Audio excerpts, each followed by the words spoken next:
கொண்டு போகக்கூடியது ரெண்டே விஷயம் தான். ஒண்ணு அவன் செஞ்ச பாவம், இன்னொன்னு அவன் செய்த புண்ணியம். ஆமா, உதவி செய்யலாட்டியே உபத்தரியம் பண்ணாம இருக்கணும். ஆக அப்பேற்பட்ட தன்மையில மனிதன் இறந்து போகும்போது கொண்டு போகக்கூடியது ரெண்டே விஷயம். ஒண்ணு அவன் செஞ்ச பாவம், இன்னொன்னு அவன் செய்த புண்ணியம். இதன் அடிப்படையில தான் மனிதனுடைய வாழ்க்கை இங்க தீர்மானிக்கப்படுது. காரணம் என்னன்னு கேட்டீங்கன்னா, ஒரு மனிதன் எப்படி வேணும்னாலும் வாழலாம்னு அது வாழ்க்கை அல்ல. ஒரு மனிதன் இப்படித்தான் வாழணும், அதுதான் மனித இயல்பு, மனித நியதிகளும் அதெல்லாம் உண்டு. ஆக வாழக்கூடிய வாழ்க்கை என்பது கொஞ்ச காலகட்டம் தான். இந்த கொஞ்ச காலகட்டத்தில் மனிதனை மனிதனாக நேசிக்கப்பட வேண்டும். மனிதன் சகோதரத்துவத்தோடு தமிழன் என்று மனசார ஏத்துக்கணும். முதல் ஒரு அழகான ஒரு நீர்வீழ்ச்சியை பார்க்க தெரிந்த, இயற்கையை பார்க்க தெரிந்த மனிதனுக்கு, ரசிக்க தெரிந்த மனிதனுக்கு சக மனிதன் இன்னைக்கு இந்த உலகத்துல மதிக்க தெரியுதா? இல்ல.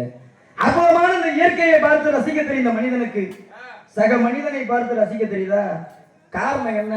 எங்க பார்த்தாலும் ஜாதி, மதம், இனம், மொழி, இதுதான் இங்கே உளவியல்ல இருக்கு. காரணம் என்னன்னு கேட்டீங்கன்னா, அதான் அருமையா சொன்னாங்க, ஒன்றாய் கற்ற கல்வி நம் இருவருக்கும் சரியான முறையில் பட்டமளித்தது. ஒரே கடையில் வாங்கிய உணவு நம் இருவருக்கும் சரியான பசியை போக்கியது. ஒரே கடையில் வாங்கிய ஆடை நம் இருவரின் மானத்தை போக்கியது.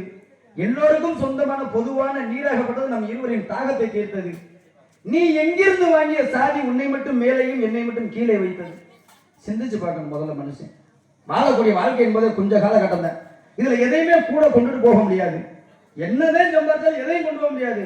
கொண்டு போகக்கூடியது ரெண்டே விஷயம். ஒன்னு அவன் செஞ்ச பாவம், இன்னொன்னு அவன் செஞ்ச புண்ணியம். அதற்கு இடையில எதுக்கு ஆட்டம்?